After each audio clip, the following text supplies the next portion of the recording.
কেমন আছো সবাই? আশা করি অনেক ভালো আছো। তা আমরা অনেক দূরই চলে এসেছি, নাটকের প্রায় শেষ পর্যায়ে। হয়তো তোমাদের অনেকের বোরিং লাগছে বা হয়তো অনেকেরই বোরিং লাগছে না। তবে ঘটনার সত্য এটাই যে আমাদের সিরাজউদ্দৌলা নাটকটা খুব গুরুত্বপূর্ণ। আমাদের প্রত্যেককেই পড়তে হবে, অন্তত একবার হলেও ভালো মতো পড়তে হবে।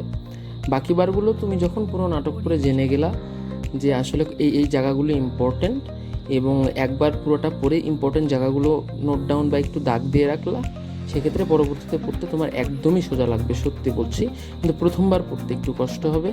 তাই তোমাদের কষ্ট কমানোর জন্য তোমাদের সাথে সাথে আমিও পড়ছি, আমিও একটু বলছি, ব্যাখ্যা করার চেষ্টা করছি।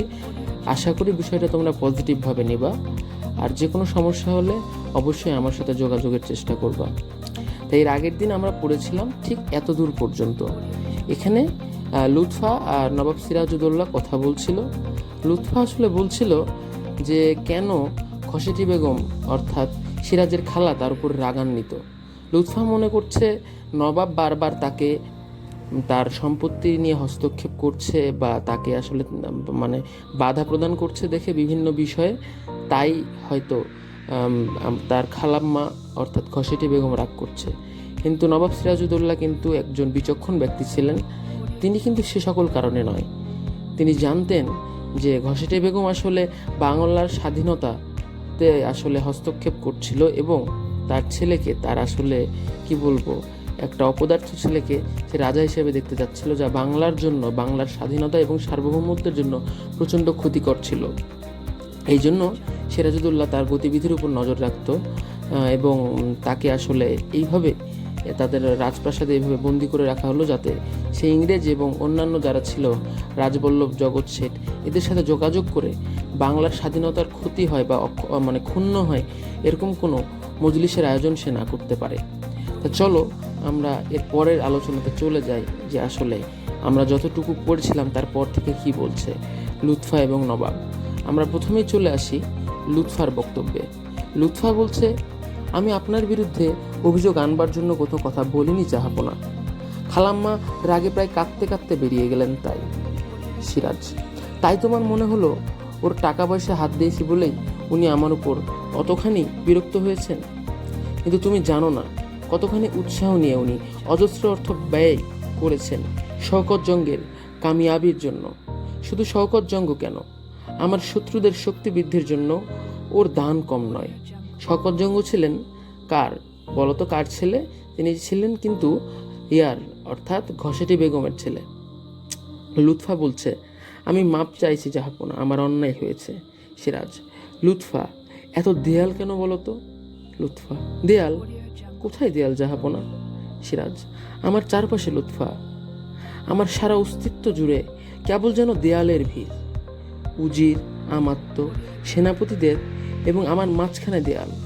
দেশের নিশ্চিত শাসন ব্যবস্থা এবং আমার মাঝখানে দেয়াল। খালাম্মা আর আমার মাঝখানে, আমার চিন্তা আর কাজের মাঝখানে, আমার স্বপ্ন আর বাস্তবের মাঝখানে, আমার অদৃষ্ট আর কল্যাণের মাঝখানে শুধু দেয়াল আর দেয়াল। লুৎফা, জাহাপনা। সিরাজ, আমি এর কোনোটিকে ডিঙিয়ে যাচ্ছি, কোনোটি ভেঙে ফেলছি, কিন্তু তবুও তো দেয়ালের শেষ হচ্ছে না লুৎফা। লুৎফা বলছে, আপনি ক্লান্ত হয়েছেন জাহাপনা। সিরাজ, মসনদে বসবার পর থেকে প্রতিটি মুহূর্ত যেন দুপায়ের 10 আঙ্গুলের উপর ভর দিয়ে দাঁড়িয়ে আছি। ক্লান্তি আসাটা কিছু অস্বাভাবিক নয়, সমস্ত প্রাণশক্তি যেন নিস্তেজ হয়ে পড়ছে লুৎফা। লুৎফা, সমস্ত দুশ্চিন্তা বাদ দিয়ে আমার কাছে 2-1 দিন বিশ্রাম করুন। সিরাজ, কবে যে দুদণ্ড বিশ্রাম পাবো তার ঠিক নেই, আবার তো যুদ্ধ যেতে হচ্ছে। লুৎফা, সে কি? সিরাজ, আমার বিরুদ্ধে কোম্পানির ইংরেজদের আয়োজন সম্পূর্ণ। আমি এগিয়ে গিয়ে বাধা না দিলে তারা সরাসরি রাজধানী আক্রমণ করবে। লুৎফা, ইংরেজদের সঙ্গে তো আপনার মিটমাট হয়ে গেল। সিরাজ, হ্যাঁ, আলীনগরের সন্ধি, কিন্তু সে সন্ধির মর্যাদা 1 মাস না যেতেই তারা ধুলোয় লুটিয়ে দিয়েছে। লুৎফা, কজন বিদেশি বিনিয়ার এত স্পর্ধা কি করে সম্ভব? সিরাজ, ঘরের লোক অবিশ্বাসী হলে বাইরের লোকের পক্ষে সবই সম্ভব লুৎফা। শুধু একটা জিনিস বুঝে উঠতে পারেনি, ধর্মের নামে ওয়াদা করে মানুষ তা খেলাপ করে কি করে? নিজের স্বার্থ কি এতই বড়? লুৎফা, কোনো প্রতিকার করতে পারেননি জাহাপনা? সিরাজ, পারিনি, চেয়েছি, চেষ্টাও করেছি, কিন্তু শেষ পর্যন্ত ভরসা পাইনি। রাজবল্লভ জগৎ শেঠকে কায়েদ করলে, মীর জাফরকে ফাঁসি দিলে হয়তো প্রতিকার হতো, কিন্তু সেনাবাহিনী তা বরদাস্ত করতো কিনা কে জানে। লুৎফা: থাক ওসব কথা, আজ আপনি বিশ্রাম করুন। সিরাজ: আর কাল সকালেই দেশের পথে ঘাটে লোকের মুখে মুখে ছড়িয়ে পড়বে যুদ্ধের আয়োজন ফেলে রেখে হারেমের কয়েকশো বেগমের সঙ্গে নবাবের উদ্দাম রাসলীলার কাহিনী। লুৎফা: মহলে বেগমের তো সত্যি কোনো অভাব নেই। সিরাজ: ঠাট্টা করছো লুৎফা, তুমি তো জানো মহরুম শওকত জঙ্গের বিশাল হারেম বাধ্য হয়েই আমাকে প্রতিপালন করতে হচ্ছে। লুৎফা: সে যাক, আজ আপনার বিশ্রাম, শুধু আমার কাছে থাকবেন আপনি, শুধু আমরা দুজন। অনেক সময় সত্যিই তা ভেবেছি লুৎফা, তোমার খুব কাছাকাছি বহুদিন আসতে পারিনি। আমাদের মাঝখানে একটি রাজত্বের দেয়াল, মাঝে মাঝে ভেবেছি এই বাধা দূর হয়ে যেত, নিশ্চিত সাধারণ গৃহস্থের ছোট্ট সাজানো সংসার আমরা পেতাম। পরিচারিকার প্রবেশ। পরিচারিকা: বেগম সাহেবা। লুৎফা তার দিকে এগিয়ে আসতে আসতে: জাহাপনা এখন বিশ্রাম করছেন, যাও। পরিচারিকা: সেনাপতি মোহনলালের কাছ থেকে খবর এসেছে। পেছোতে লাগলো। লুৎফা: না। পরিচারিকার প্রস্থান। সিরাজ এগিয়ে আসতে আসতে: মোহনলালের খবরটা শুনতেই দাও। লুৎফা আবেগ জড়িত কণ্ঠে: না। সিরাজ থামলো ক্ষণকালের জন্য। লুৎফার দিকে মেলে রাখা নীরব দৃষ্টি ধীরে ধীরে স্নেহসিক্ত হয়ে উঠল, কিন্তু পর মুহূর্তেই লুৎফার প্রসারিত বাহু ধীরে ধীরে সরিয়ে দিয়ে বের হয়ে গেল। লুৎফা চেয়ে রইল সিরাজের চলে যাওয়ার পথের দিকে। 2 ফোঁটা অশ্রু গড়িয়ে পড়ল ওর 2 গাল বেয়ে। আমরা এতক্ষণ পড়ছিলাম 3য় অঙ্কের প্রথম দৃশ্য, এখন আমরা পড়ছি 3য় অঙ্কের 2য় দৃশ্য। এখানকার সময় হলো 1757 সাল, স্থান পলাশীতে সিরাজের শিবির।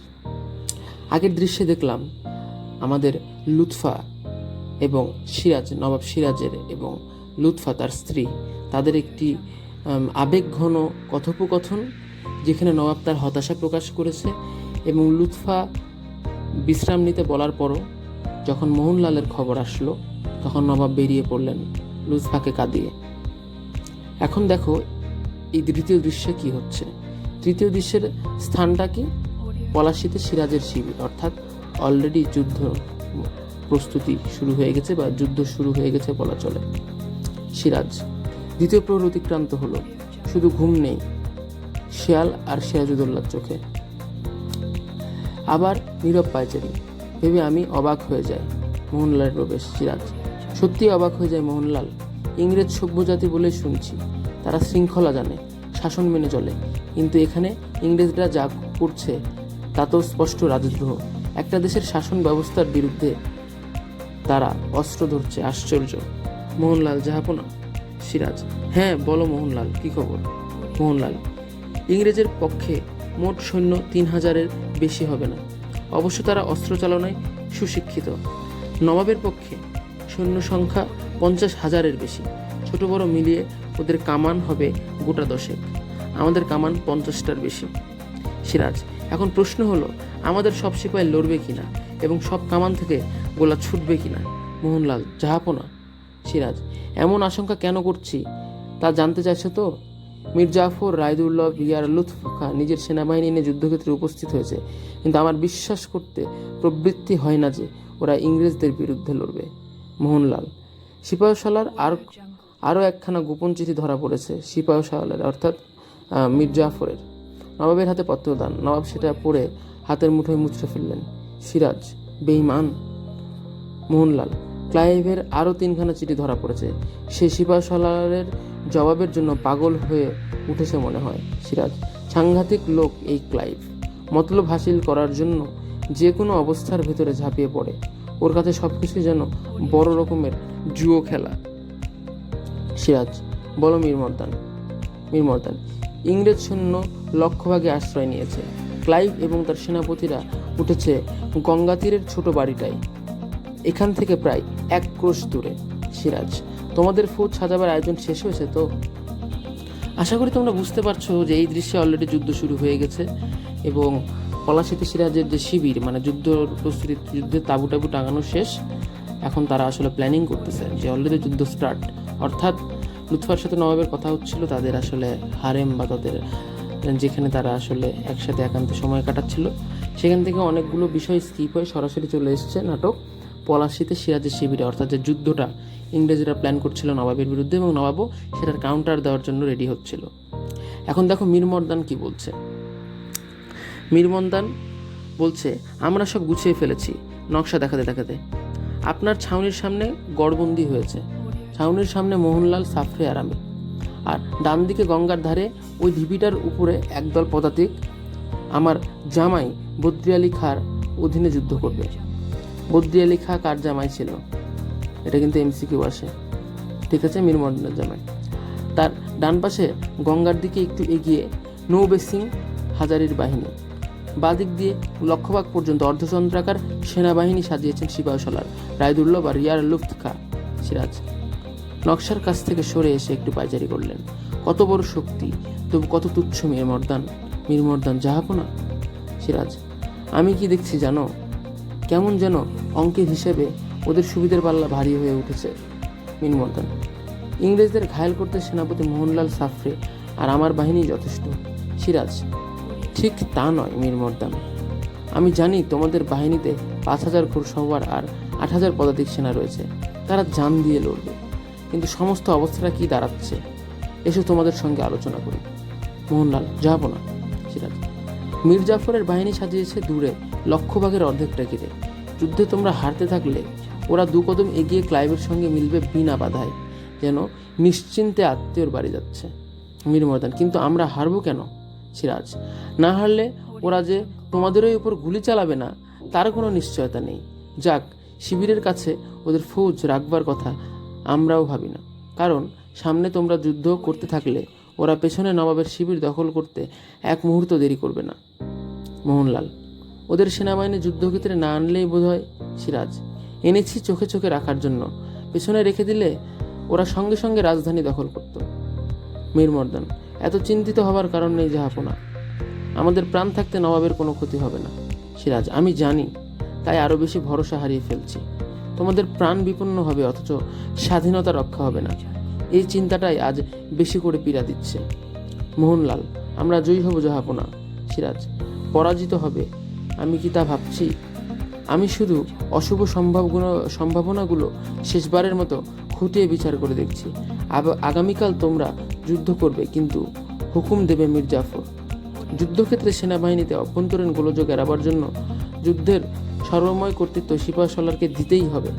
ফল কি হবে কে জানে। আমি কর্তব্য স্থির করতে পারছি না, কিন্তু কেন যে পারছি না আশা করি তোমরা বুঝছ। মীর মর্দান, জাহাপনা।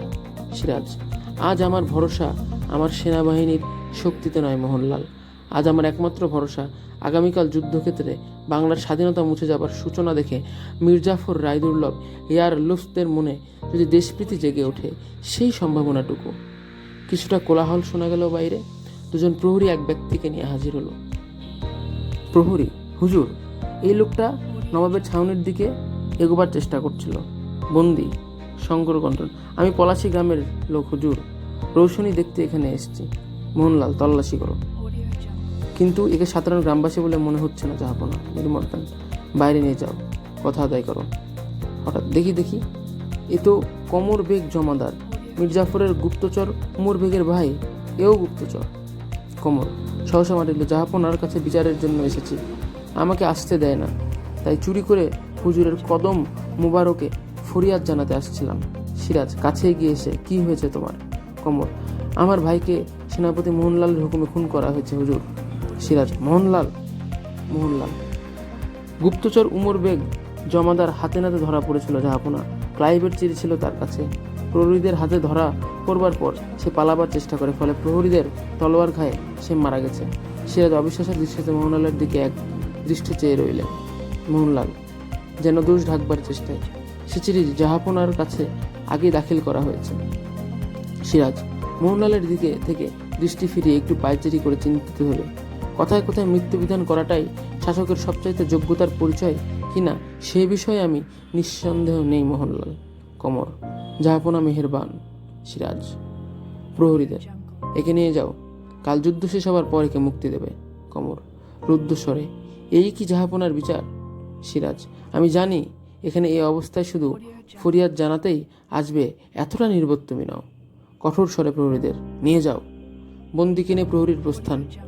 শ্রীগালের প্রহর ঘোষণা, অর্থাৎ শিয়াল ডাকে, যখন প্রহর শেষ হয় শিয়াল ডাকে। সিরাজ, তোমরাও এখন যেতে পারো, আজ রাতে তোমাদের কিছুটা বিশ্রামের প্রয়োজন, রাত প্রায় শেষ হয়ে এলো। মোহনলাল ও মীরমর্দান বেরিয়ে গেল। সিরাজ পায়চারি করতে লাগলেন। সুরাহি থেকে পানি ঢেলে খেলেন। কোথাও একটা প্যাচ ডেকে উঠল।